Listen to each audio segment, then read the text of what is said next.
হরগোবিন্দ দাস আপনার মনে না থাকতে পারে, সিপিএম এর না মনে থাকতে পারে, হরগোবিন্দ চন্দন দাসের কথা রিপাবলিকের এবং আমাদের মতন কিছু রাষ্ট্রবাদী মানুষের মনে আছে।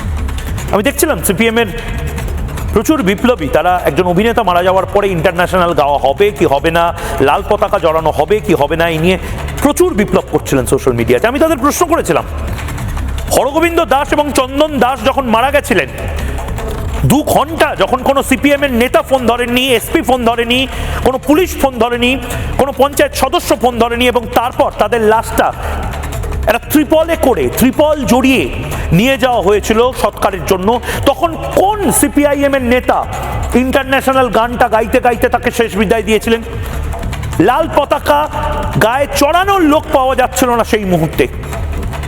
কিসের জন্য? এই প্রশ্নটা করা যাবে না?